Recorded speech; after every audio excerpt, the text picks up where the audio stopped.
celo, kako rekel, potovanje, od bronastega do zlata, od tega zaključka v Celju, je bilo res nepozabno, je bilo, kako rekel, vse bi še enkrat šel. Besedo opiši program Veti in nam prosim pojasni, zakaj si to besedo izbral. Mučenje. Vse moje smeri za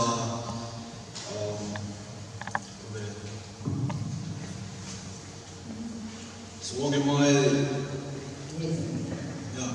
moje misli.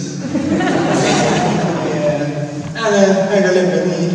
V bistvu povabil na nebi in res ena iz najboljših odločitev v mojem zadnjem letu. Tako da... A jak kdo bi to bil? Eno res,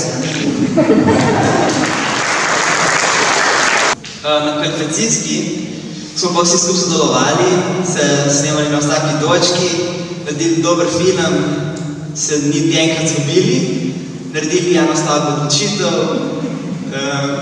in preživeli obe.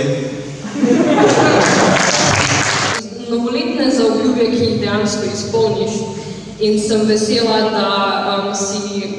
da si me vzamem kot neko motivacijo in dejansko izpolnim cilje, ki jih drugače nikoli ne bi izpolnila. Odpravih marsičesa ni bilo.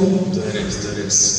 Prva stvar bila postelja, udobno ležišče, ni glih udobno ali zabavno spati na kamnih, še sploh, če na hribu ležiš. Sem največ problemov imel z motivacijo, še posebej pri moji veščini, oblikovanju spletnih strani, ker sem bolj lene sorte. Mislim, da definitivno je izmed najtežjih, kako bi opisal to dogodivščino v mojem življenju. Saj sem prišel domov z 8 natisi, ki niso bili najbolj fajn. Drugače pa iz te odprave, ko se spomnim nazaj, se spomnim samo še dobrih stvari. Veliko dobrih stvari, res. Mislim, da je timsko delo, da imamo timsko delo. Znamo se mogoče razdeliti dela, da bo, ne vem, tudi v strani imamo veliko motivatorov. To je najbolj kar dobro, da se trajno, ko nimamo več ambicije.